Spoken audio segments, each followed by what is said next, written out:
Welcome to Series 1 of the Lost in Language podcast, hosted by me, Jessica Ball. This series aims to shine a light on communication approaches that can improve the way we communicate and relate to ourselves, each other, and the world around us. Each approach is helping us to get to the meaning beyond the words. So instead of ignoring, dismissing, arguing, or cancelling each other, we can get curious, create empathy, and develop understanding, as well as developing skills that can help us to think together and be creative in generative ways.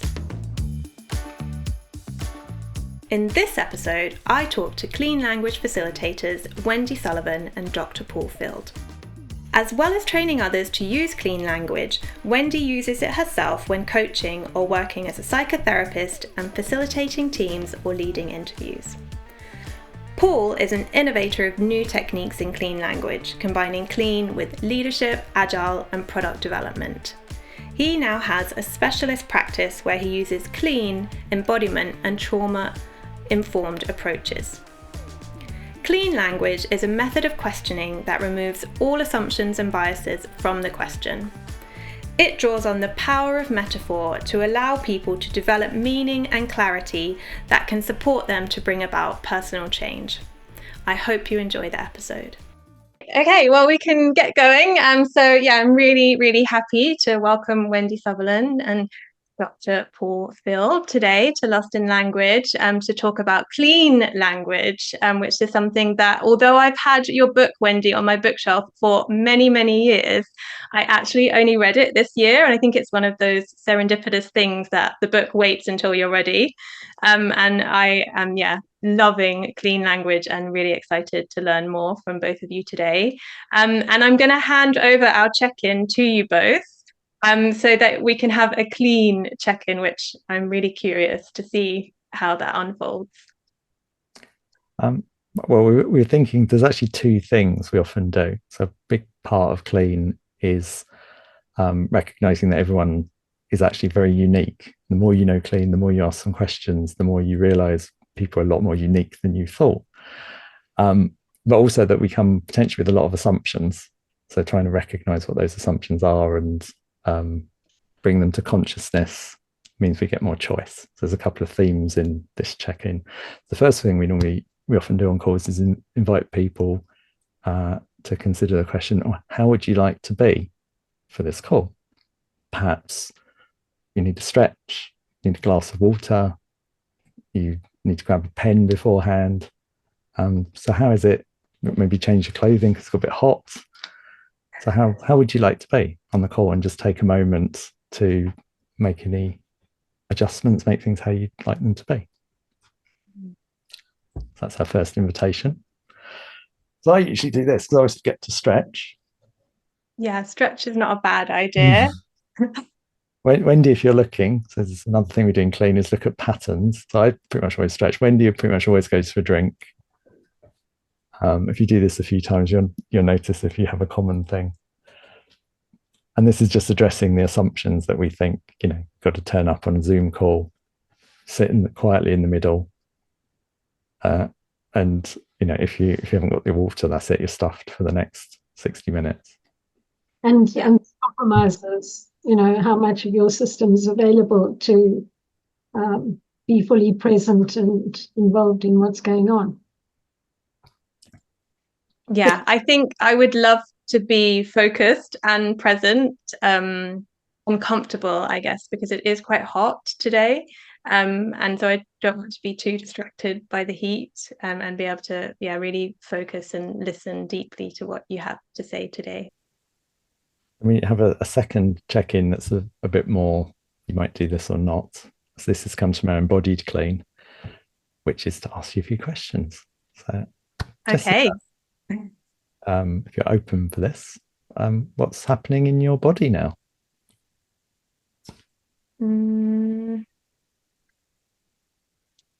I think I'm feeling something in kind of my upper chest area. I don't know what it is, maybe anticipation. And my body is feeling a bit hot already, but I think more relaxed in the lower half. I would say that the main sensation is kind of an anticipation in my chest. So relaxed in the lower half, Yeah. anticipation in your chest. Is there anything else about that anticipation in your chest?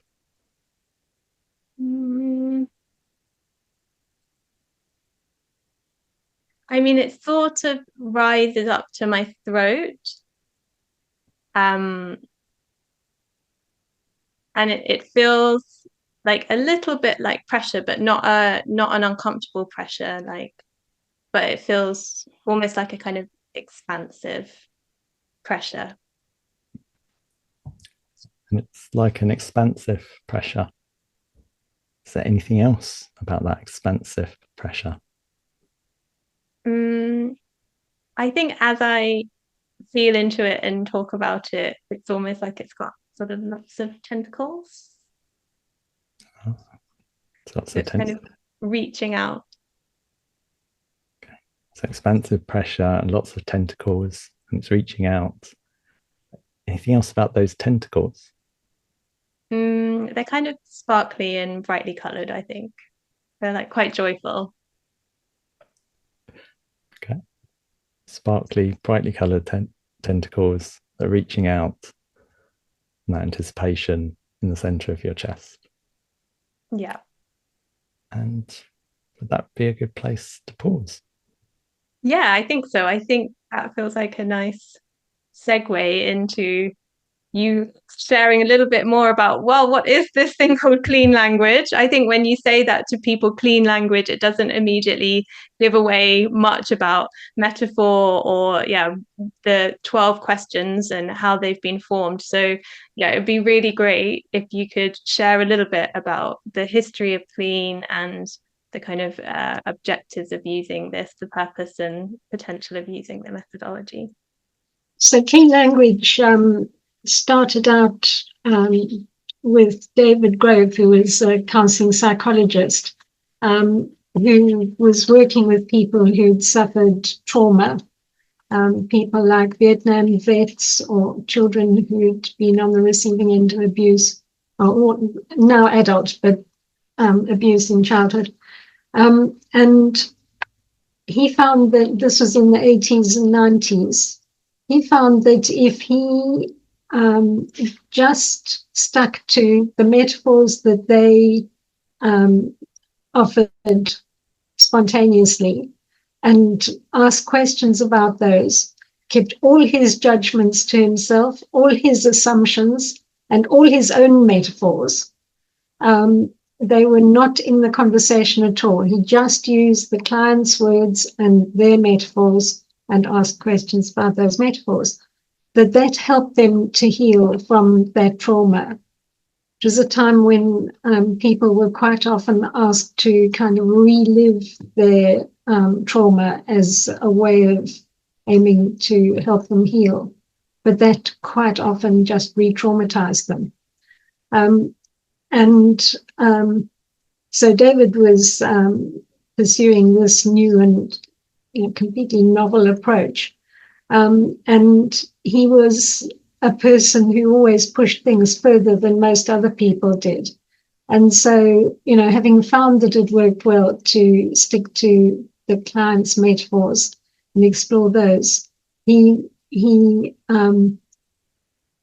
got really deeply into extracting all his assumptions and his metaphors and so on. And he came up with this little bunch of clean questions.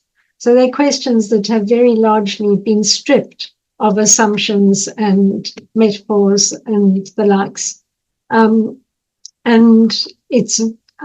they are a little set of questions that you can use under most circumstances. So whatever the client comes with, clean questions will usually give you what you need to facilitate them to explore it. From there, Penny Tompkins and James Lawley got involved in modeling what David Grove was doing. David was not that good at telling you what he was doing, mostly, I think, because he was too involved and driven to explore whatever the latest thing was.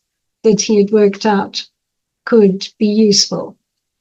So very kind of move forwards kind of approach, rather than let me sit still and come up with some models that will help to explain what I'm doing to other people. So Penny Tompkins and James Lawley did that and labeled the resulting model that they came up with symbolic modeling. That meant that a whole lot more people were a whole lot more successful in learning this approach. All right, I'll stop there. Are there things that should be added, Paul? Yeah, I think it's probably the since then. Really, because it comes from therapy, and I think Penny and James really helped to make it accessible as a coaching approach as well. So much more sort of future-looking, outcome-oriented. And then there's been quite a few innovations since then. As you saw at the start, we've done quite a lot around embodiment. So it's how do you bring attention to the body? How do you integrate clean with lots of wonderful practices that really help people? But also in academic, people started using clean language to do academic research, because you're not bringing your assumptions into the questions, which is pretty important when you're doing some research. So there are some PhDs that are based on clean language, and an approach called clean language interviewing, which Wendy's contributed to some of the chapters on it. So clean's kind of escaped from its roots as just therapy into just being a really useful way of inquiring into someone else's reality. Yeah, and I think here it's important to point out for people that don't know that we actually use metaphorical language a lot in our everyday language, and up to, I think, up to 6 metaphors a minute that we actually use.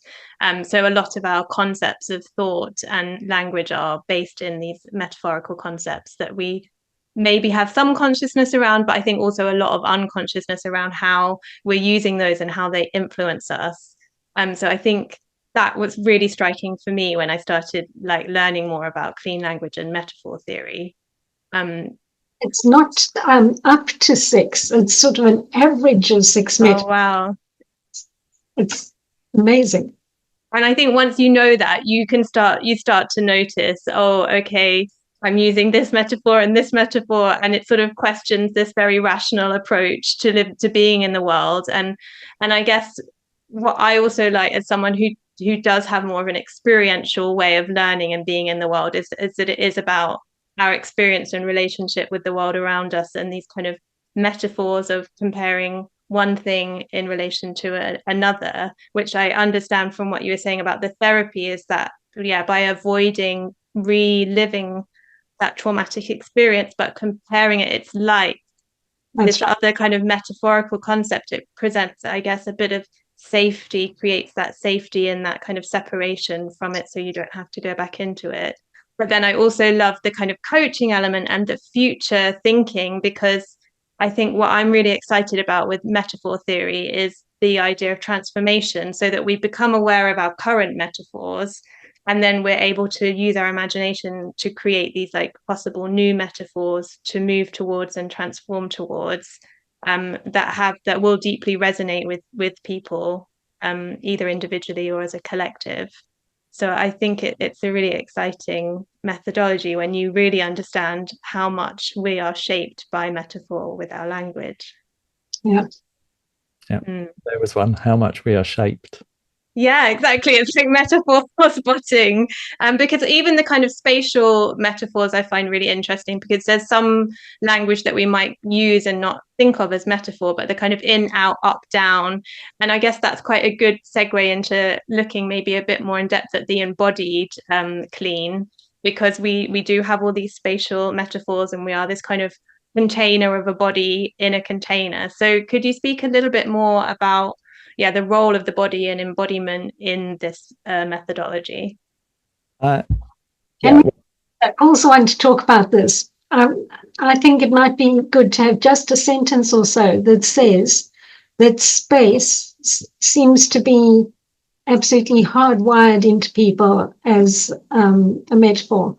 I can't give you the paper details, but research has been done that shows that space and force are the two metaphors that have been found in every language that's studied. So even in clean language, there are questions that contain the space metaphor. So, whereabouts is that anticipation? Whereabouts is spatial metaphor? So, yeah, it even makes it into clean questions. Okay, I'll keep quiet.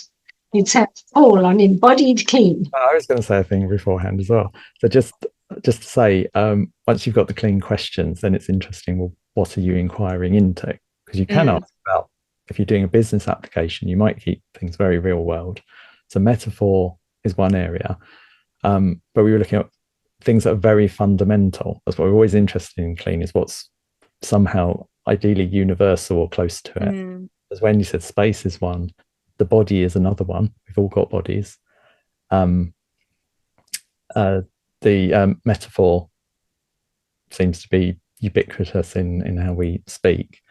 Another one is social systems, because like we have people, we have connection, and often in coaching and therapy, you'll hear people use that as a metaphor for understanding themselves. Like, part of me wants to go to the gym, and part of me would like to lie in this comfortable bed, and then so on. So it's just to say that where you then start noticing what's interesting in someone else's experience and inviting the questions is good. So yes, then to embodiment. I could talk for a very long time, so I'll try and say something quickly and see what you're interested in.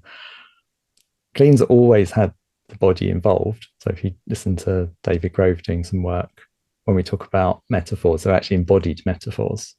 So there's this in coaching and therapy, this sense of, or actually like we had at the start. So I asked you some questions and you said about anticipation.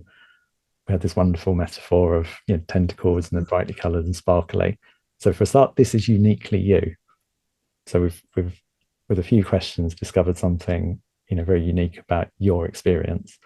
And actually it started with your body, but we find quite quickly if you ask questions about the body, a metaphor will emerge. And that can be useful for a number of reasons. If that was a state you wanted more of, or wanted to be able to access more easily, and once it's in a metaphorical form that has the body involved in it, it becomes a way of coming back to it. Maybe it could be, if we develop this some more, maybe drew a little picture or did a creative project, something like that, you'd have a way of going from the tentacles or whatever that it's developed into, and be a way to get back to anticipation very easily. So for things like calm or confidence, or lots of states that we might really like to be in, being able to access what that is in our body, potentially have a metaphor for it, then means we can deepen the states, we can get at them more easily. So that's one aspect of embodied clean. And this aliveness of the body, it seems to be pretty fundamental in people making personal change. I've had some experience exploring like my different emotional states with clean, and asking myself well, what kind of anger is it, or what kind of love is it? And it's really interesting because I guess over time our personal metaphors will change, because it's so much is sort of within the body, and our emotions, they're not permanent states. The emotions are not permanent. But then I guess feelings maybe could be more lingering. So maybe a feeling of calm versus the emotion of anger. So I think, I found it really interesting to really understand what that emotion is telling me through the metaphor that emerges when I ask myself the question. So it has provided, I think, a lot of deep insight personally, and kind of also then the feelings or emotions that I want less of, trying to understand them more to be able to move away from them and create the kind of emotional states that I would like more of. I think it's really interesting. So basic underpinning thing with clean there I think, is the isomorphism. So the similarity in structure between, in this case, what's happening in the person's body and the metaphor that they choose to represent that. Meaning that one can work using that tangible metaphor to come up with creative ways forward, to get more of an understanding, to start to appreciate the entailments of that metaphor, and be able to use them, that knowledge, to start working out what would work better for one, or how to make the most of something that's good. It's this slightly odd thing that when one thinks of metaphor, many people will think about English lessons at school and, similes versus metaphors and whatever.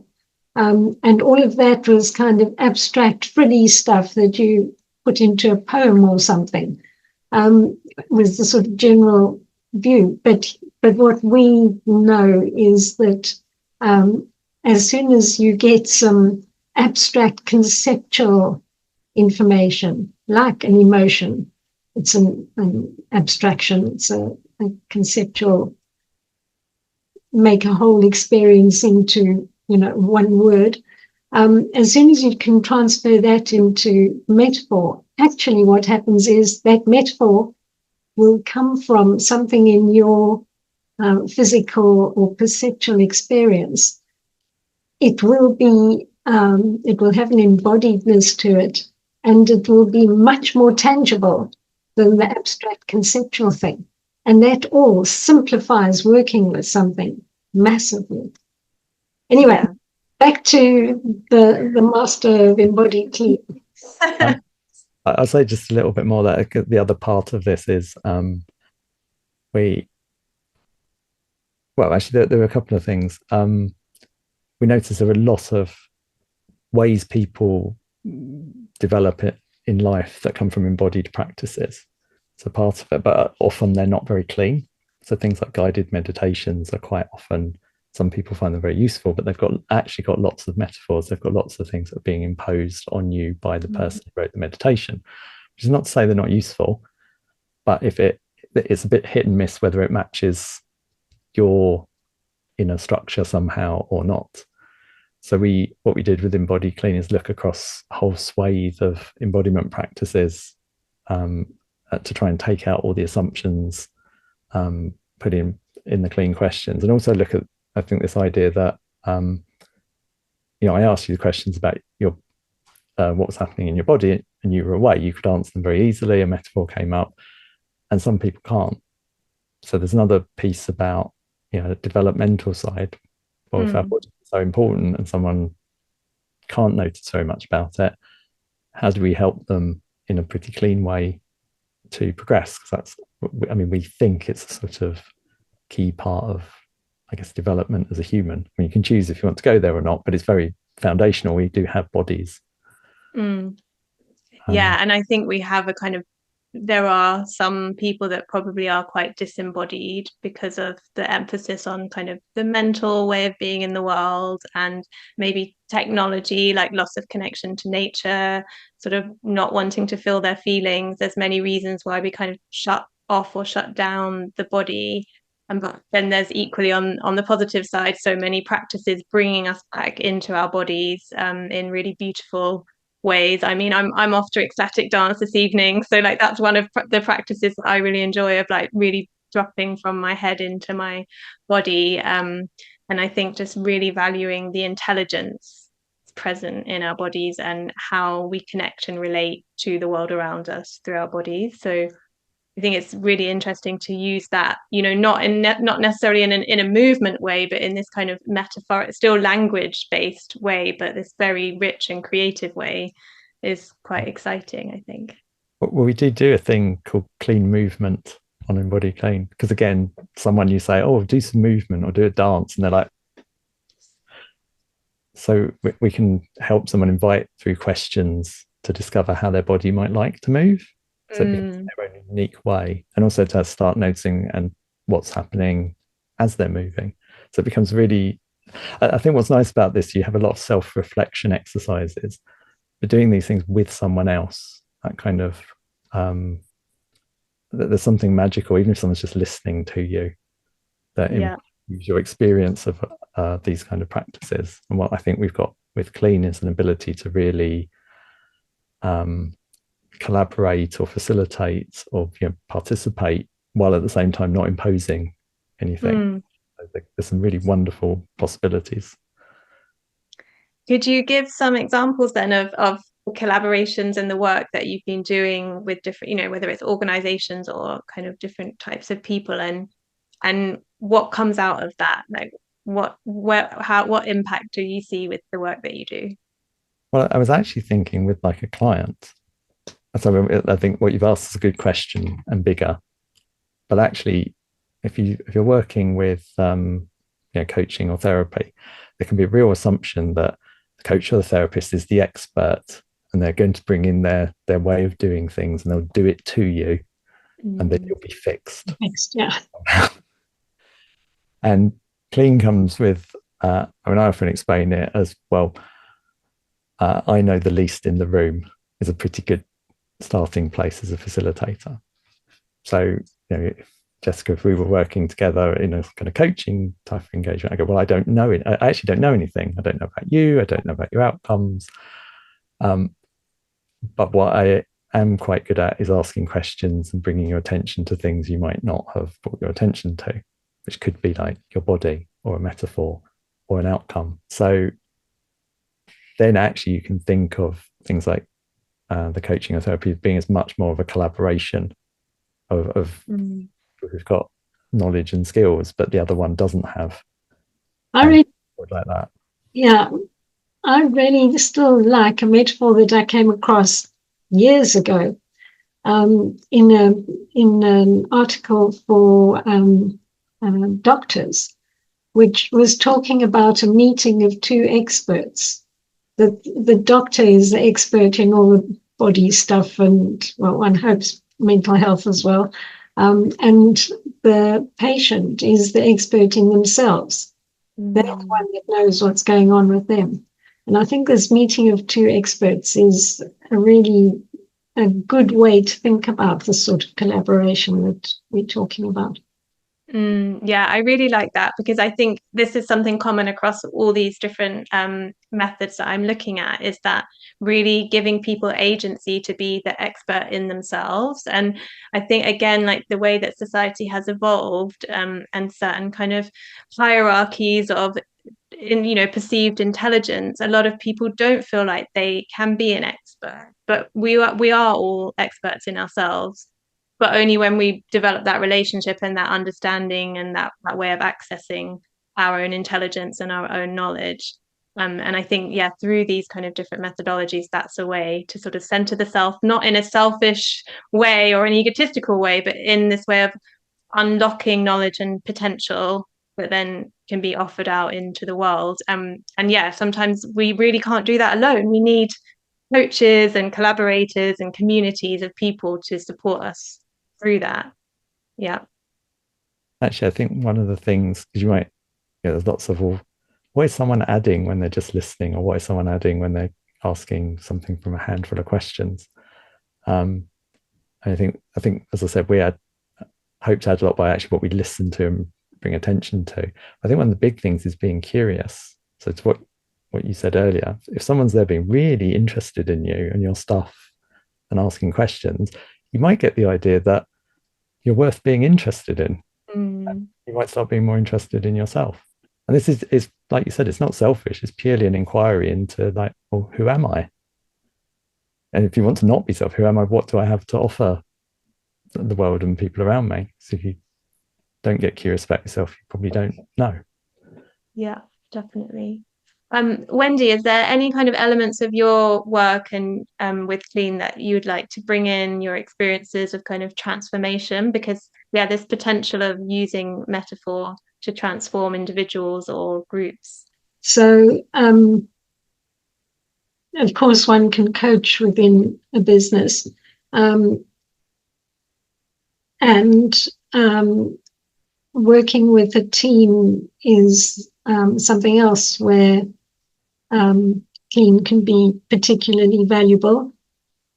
And I've been involved in some market research projects, which involves a whole bunch of interviewing people within the business, commissioning the project, find out what they would like the project to establish, as well as a whole lot of interviewing focus groups and individuals and so on. So I'll maybe just say a bit in the first instance about working with teams. Something that can be extraordinarily helpful with a team is to find out, have the team together and find out from all of them their metaphor for working really well, or still more, their metaphor for working really well in a team, or their metaphor for a team that is the kind of team in which they work really well, something along those lines. And find out from each person their individual metaphor with everyone else listening. Quite often ask everyone to write down any of the values that either explicitly or by implication come with the metaphor that each person comes up with. Because this is a thing about metaphors. Any metaphor that's going for, what you really like is going to come with values embedded in it. And you can kind of extract those values if that's a useful thing to do, which sometimes in business it is a very useful thing to do. It's useful at other times too, because values have so much to do with how we show up in the world. But anyway, so you might get people to write down any values that they noticed. But the basic thing is have everyone share their individual metaphor for, let's say, when they're working really well in a team. And from there, either via the values that they've collected up, have a look for similar values that apply across a number of the metaphors to start getting a sense of how this team could come together. One can then get on to the team coming up with a metaphor that's shared, that everyone can buy into. It's not going to be the absolutely perfect metaphor for everyone in the room, but a metaphor that they can buy into. That metaphor will have implications that the team will become aware of. And it is no sweat for people who know nothing particular about metaphor to understand that this has literal, everyday, practical implications. This kind of thing really does make a difference. With less than a day focused on individual and team metaphors, I had feedback from someone saying they'd learned more about the people they were working with in that one day than they had learned over the previous 7 years. Because people start to realize that individuals in the room are living their metaphor from one day to the next. People who seem to them to be just plain peculiar start to make more sense. They understand where the person's coming from, what it is they're trying to achieve. I really love the idea of working with metaphor in the workplace, because I think something that I'm particularly interested in is supporting this shift away from like human machine identity language, so the kind of language of efficiency and productivity and speed and consistency, and moving closer back to a like human nature metaphor and identity. And so when you work with organizations, obviously there is this thing about the person with the most power does have the potential to really impose their metaphors on other people. And we see that, in our cultures and societies with these very like machine or like consumerist models that are reflected in our language and in our metaphors. So do you ever come up against any kind of challenging situations where, you have your own agenda, perhaps, are there any instances where sort of potentially harmful metaphors are being used? And is there anything that you do to sort of contain like a sort of ethics or duty of care when you're working with organizations, or do you really just have to let go and allow them to work with the metaphors that arise for them? So it's not that the metaphors would necessarily be harmful, but if you're doing the kind of work I've just described with the team, it's crucial to make sure that if the leader of the team is involved, they say their metaphor last, because there's too much of a chance of other people being influenced and coming up with a metaphor that is a close match to their boss's metaphor. So that's one thing, and that's just in order to have people being true to who they are in the room. In terms of harmful metaphors and the likes, you don't have to swear allegiance to be clean 24 hours a day if you generally work cleanly. And there are times when staying clean is definitely not the best way forward. So if the building is busy burning down, it's a good plan to say to people, go fast, walk this way, get out. And not to say to them, oh, some smoke and some flames, and what would you like to have happen? Which would be a clean thing to do. So then, I'm being dramatic, but there are times when any one of all your other skills might be the thing you turn to. And if you have a strong sense that what someone is proposing or the way they categorizing something, the kind of metaphor they're coming up with it is likely to land them in trouble, land them in a worse situation they're currently in, or harm other people. Or if one of your strong values is impacted by what they're proposing, then I would say don't be clean. In my kind of experience with clean so far, I haven't really come across this bind process that you work with and talk about.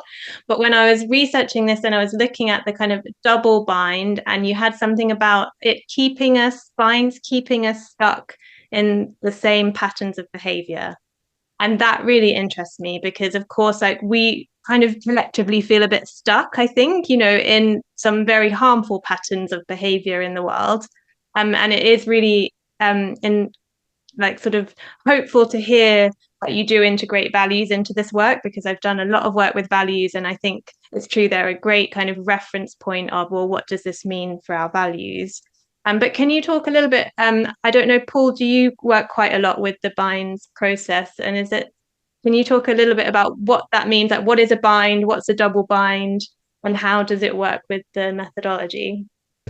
So a bind is you've got some sense of it's like out of the frying pan into the fire. So you're somewhere and it's not pleasant. You can have notionally positive binds, but let's focus on the negative ones. So it's not very pleasant, and there seems to be some courses of action, but whichever course of action you take, you're still, in this case, burning in some way. So you might be in a frying pan burning, you might be in a fire burning, you're still burning. It's not very nice. So that's the structure of a bind. As far as you can tell, there's nowhere else to go but be in the fire. Yeah. So kind of this like lose-lose mentality. Yeah. Yeah. As I say, you can have positive ones because there's sort of you can think about positive qualities of yourself that you can't not do. Be a form of a bind, but you don't tend to notice them so much because on the whole they seem like very good things. But you do keep on doing them. It's almost like you're stuck in being, a creative, intelligent person. Oh damn, what shame! But David Grove was bound to keep exploring the next thing and the next thing. He could not. And so, of course, there have been advantages to humanity from that.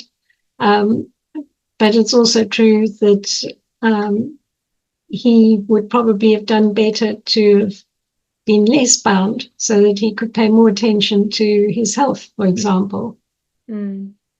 So the positive binds kind of make for people who do great things. But if they stop and think about it a bit, they will quite often discover there's a great big price to pay of some sort. Yeah. Sorry, I'm interrupting. I keep on. No, that's all right. So, so binds are actually around quite a bit, and they're in the nature of this very stuck stuff.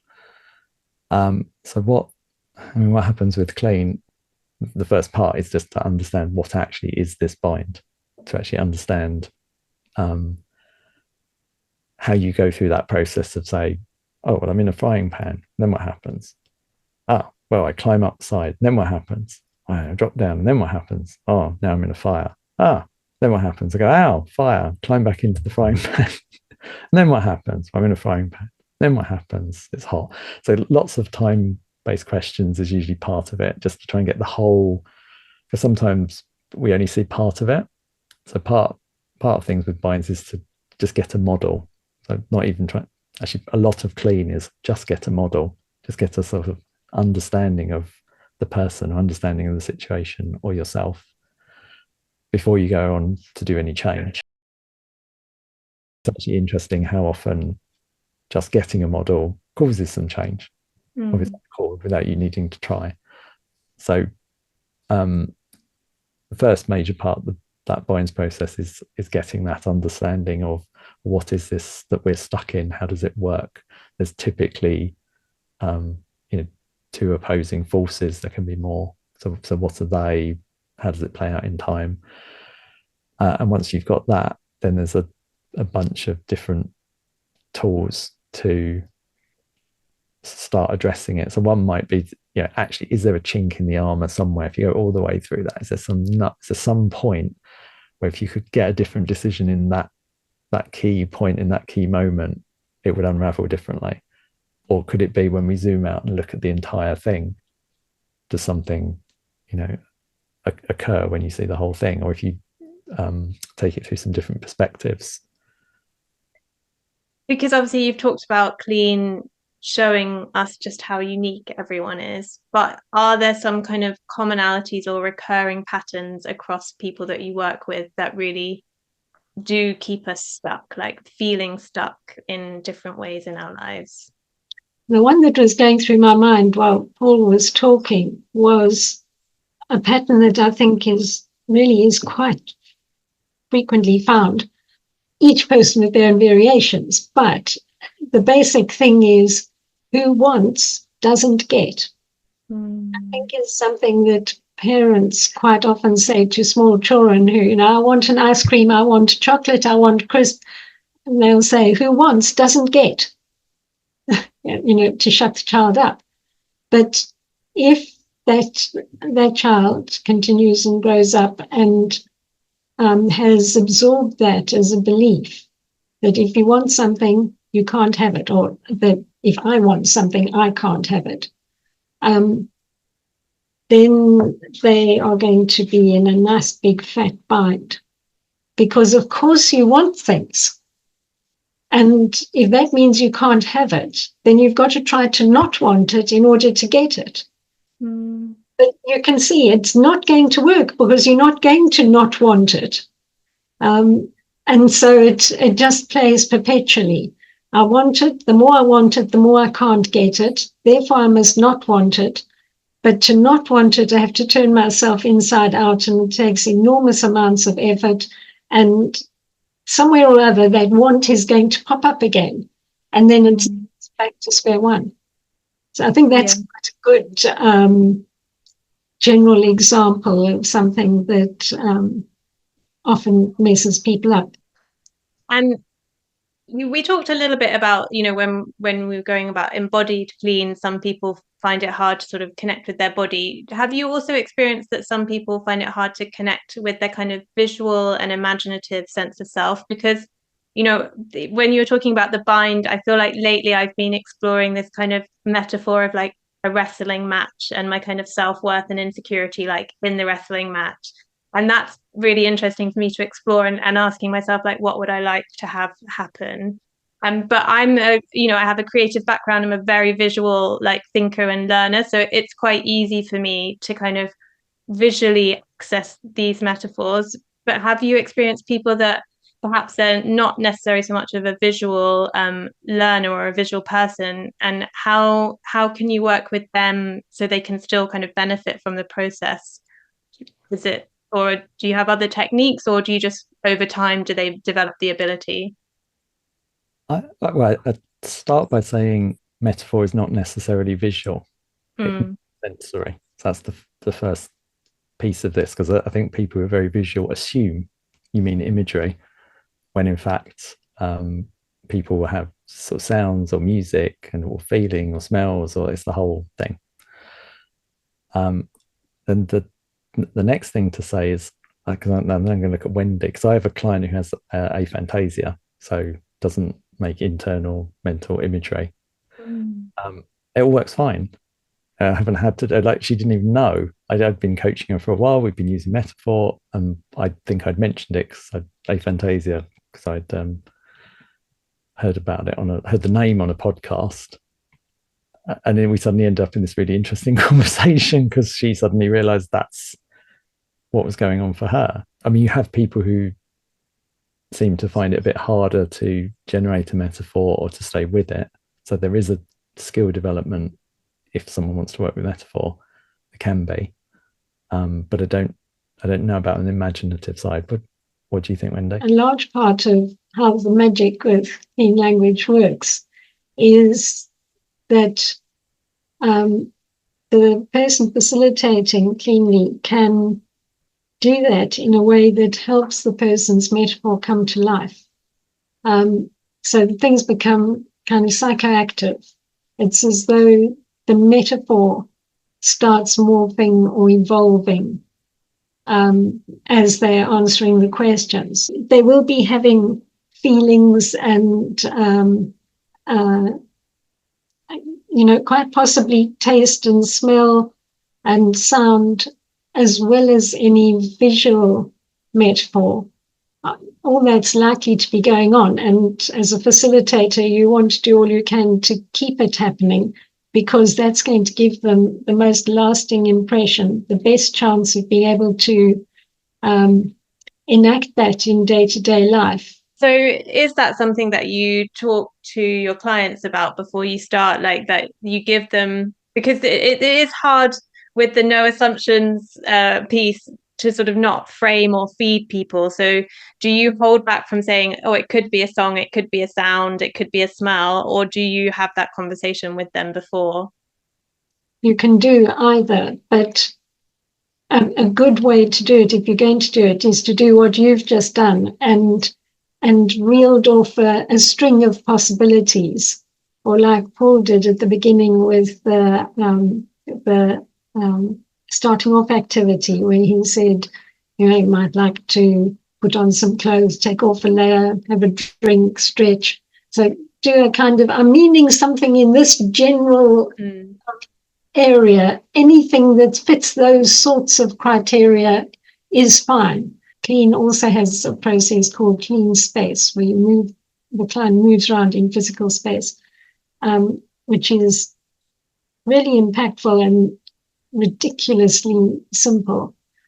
But one of the things is that for many people, if they get a bit higher than what they're working on, they get a bit of height, that helps provoke new insights. That's again this thing. If you don't say to a client, you might like to stand on a chair or a table if it's safe, because that might be useful, the vast majority of people won't think of doing it. So that's one that I would quite often say. So you don't say it will be useful to you, but you can say many people find they learn something more if they get some height. Yeah, and that kind of brings us back to the spatial metaphors that we were talking about at the beginning, and the experiential way of kind of learning is just by moving ourselves into different positions. We get a different perspective or a different sensation or unlock a different type of knowledge. That's And right. so, yeah, really working with the body in space Yeah. is also really interesting. So it seems like the methodology is really multifaceted, that you can work in visual or auditory or sensory, and with your body, with space, so I guess it feels really creative and imaginative. When you work with your clients, do they enjoy that sense of kind of creativity and imagination? Does it come out in people in unexpected ways? Yes, I think it comes out in unexpected ways. By no means all of one's clients arrive at a session thinking, oh, goody, we're going to do something creative. And so, it is something that quite often happens with Clean, that we suggest to people they draw a sketch of their metaphor. It's a good way to get more insights, because you have to do more thinking about it to work out what you're going to draw and from what perspective and so on. And of course, there are plenty of people who absolutely don't have any kind of drawing as a favorite activity at all. So there's some people who really relish creativity, but I think for many, they won't be thinking this is creative. They'll just they'll have some sense, which they quite possibly couldn't put into words, that this metaphor that they're busy exploring does have everything to do with resolving the thing they're wanting to resolve, or with achieving the outcome they want to achieve. For most people, like I generally don't say much about what is metaphor or anything. You just start asking some clean questions, and the majority of people will somehow go with it, and they'll find themselves talking about as if they're looking in the room and you're pointing as if there's this chasm, and you're thinking about the rope that's over there. It's as if these things have really appeared in the room when there's no chasm and there's no rope. There's no way of doing what you can pretend to do a run up. So I think as an outsider, if you were a fly on the wall, you might go, wow, that looks like they're being really creative. And they are. But I think when you're in the experience, if you're just in the experience, it's just kind of somehow a very real, the point is interesting. Somehow you've got really interested. And so then you're kind of participating in it, and it's alive. And so words like, is this creative, don't really, I think, come up. In retrospect, someone might think that. Yeah, I mean, I definitely find it really creative and really fun and interesting. Yeah, is definitely something. And I feel like we've been talking a lot. And for those people that we've talked about clean questions, could we just maybe quickly run through the 12 clean questions for those people listening that are like, okay, I'm kind of understanding this, but I still don't know what clean questions are. Maybe we could just quickly kind of give an overview of what they are, and then maybe a little bit of why these questions are the ones that really work. Would that be possible? I'll just make one observation on this, because it is always it's interesting when there's 12 questions. How come, for example, we've had people training with us for a couple of years. I mean, you don't have to train for years to learn clean at all, but people who want to go really deep can carry on doing that. You think, there's only 12 questions. How could that be? My metaphor for that is it's like playing the piano, where arguably if you count the black notes, there's 12 notes, and you can easily pick out, bar, bar, black sheep. But then if you go and see a concert pianist who's been practicing for 20 years, it's quite different. So much of clean, as a facilitator, it's learning to listen for particular interesting things that the client might not be noticing. So the first one we learn is listening for metaphor. So although we said, oh yeah, there's on average 6 a minute, that's very nice, isn't it? Yes, we all know that. Can you spot them? Question. And the answer is no, not without quite a lot of practice. And then there's other distinctions, we call them, that are really helpful, like, are words very abstract, or are they kind of somehow more specific and tangible? Is someone talking about a problem, or are they talking about an outcome? So we keep layering in more and more and more of these things we can listen for. And that's what means when you ask the question, it's much more, are you asking it, what is it you're asking it about? So then the attention goes somewhere which you hope for the client is something they haven't paid attention to before, yet is very relevant for whatever it is they're working on. So we can do the questions, but I just wanted to say that what you ask them about is actually where the really interesting stuff is. Okay, so and is there anything else about, and then you would put in a word that the other person has said, or a phrase, or perhaps the whole sentence.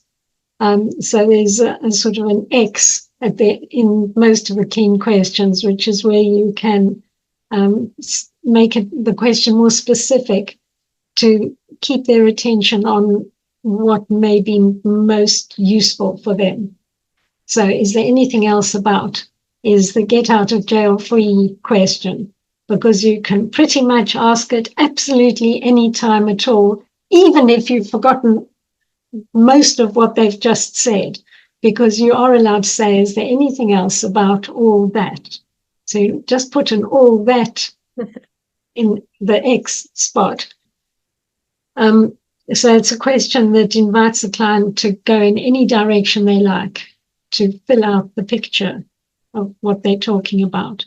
And because of that, you as the facilitator start to find out about what are the important elements of the thing that they're talking about. So it helps you to build your mental model that you're constructing of how what's going on for them works.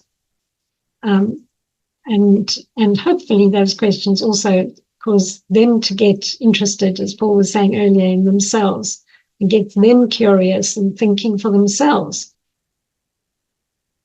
So it's one of 6 of the 12 questions that get categorized as developing questions, which is questions that help to flesh out something that the person's talking about. The next most used one would be, and what kind of X is that X? Probably the third most asked is that where question we mentioned earlier, and getting them to ideally kind of point in the space around them is a really good way to start getting things more tangible and start opening more information up.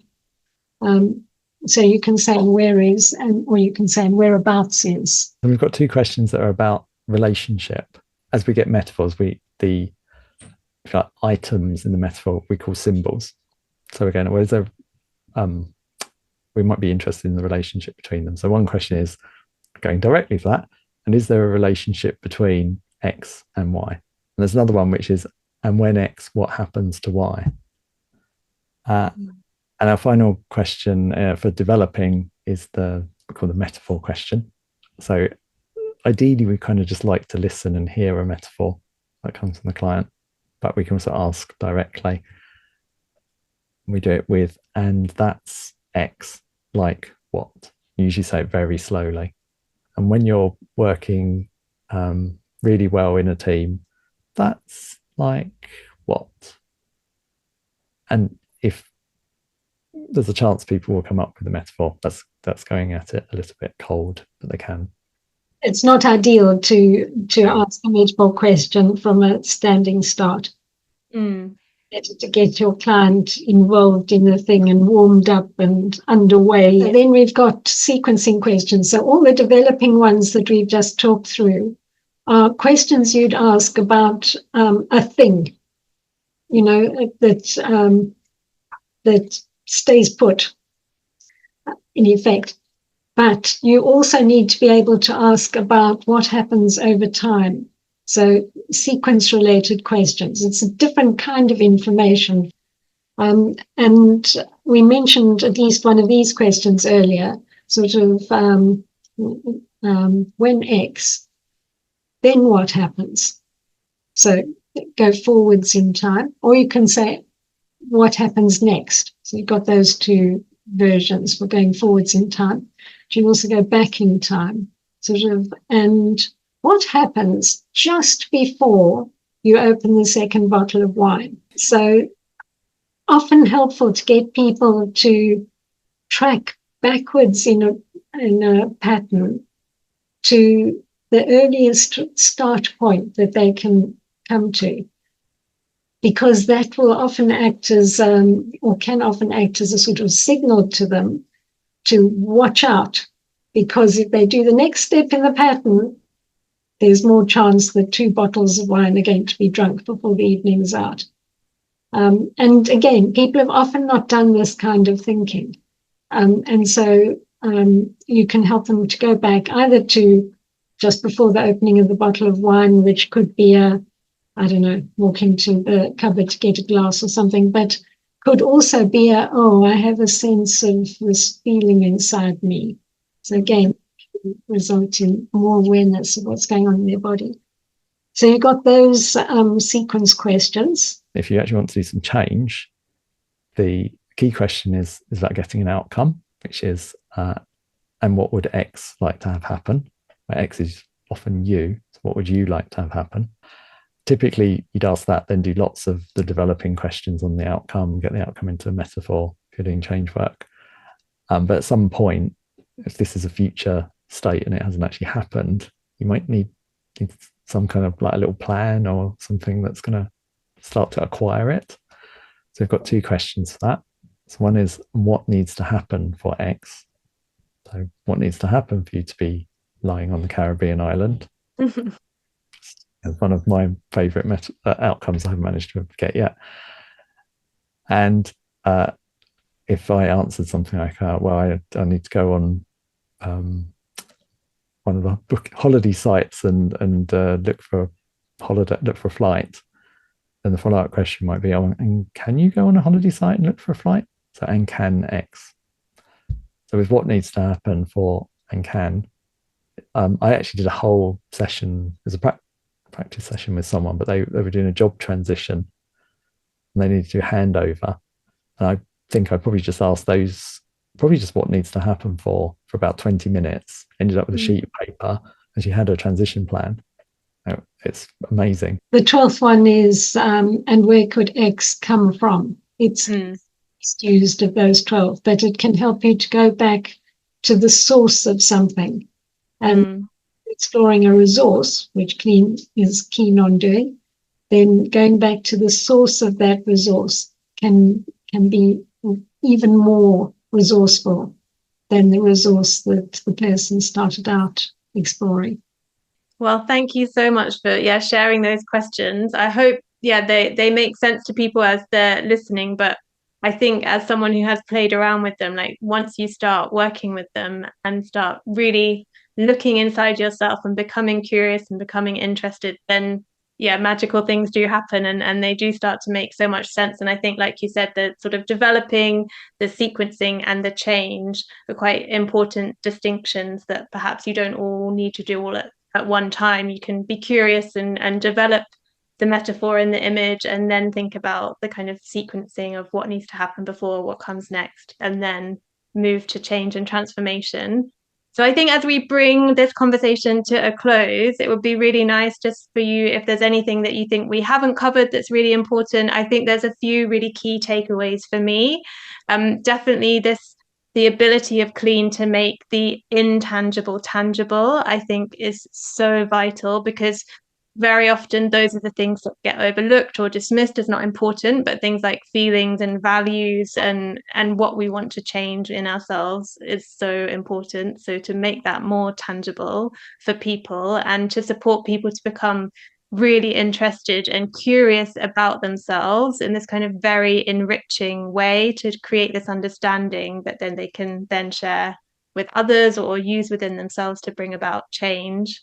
And so I think, the change potential in this method is really exciting as well, because it allows us to really use our imagination and our understanding of ourselves to then, create these kind of steps forward. So what do we need to do? Can we do that? So really creating a sense of agency in people. But I'd just really love to hear any kind of final reflections from both of you, or anything that you think we've missed saying in our conversation today. It's just coming up for me. One thing when you learn clean is you really start noticing just how much other people or the world is imposing ideas, metaphors, and things on you. And actually, if you dare to look, how much you've been imposing it on everyone else as well. So in terms of, if you want to be successful at change where you're advocating for something, understanding what it is you're bringing, kind of trying to reduce that to the smallest amount possible, that's really, really helpful for stopping there being resistance, for example. So this is a bit of an unusual thing. So first of all, it's that learning, and secondly, it's, well, sometimes we are advocating for something that we want to change in the world, and then doing that with in the cleanest possible way is likely to help people engage with it in the broadest sense. So that's an interesting angle. Thank you. And so this is hard because there's so many interesting things that we could follow up on. So the thing that my attention's on right now is, as well as imposing on others and being imposed on by others, there's an interesting thing as far as research is concerned, which is that researchers will very often set up a piece of research that is based on something that comes from their worldview and that isn't in any way, universally agreed. And so a kind of a knowledge of the notion of clean, where one's on the lookout for one's own assumptions. You're still going to make them. That's the way human beings are built. Put assumptions in to fill the gaps, but you can keep them to yourself. Amazing. Thank you. Well, thank you both so much for taking the time to have this conversation. I hope everyone found it as interesting as I did. And I think it would be, if people want to find out more about clean language, where can they go? What can they read? Well, our website is cleanchange.co.uk. The place that they can find an absolute treasure trove of articles on clean is cleanlanguage.com.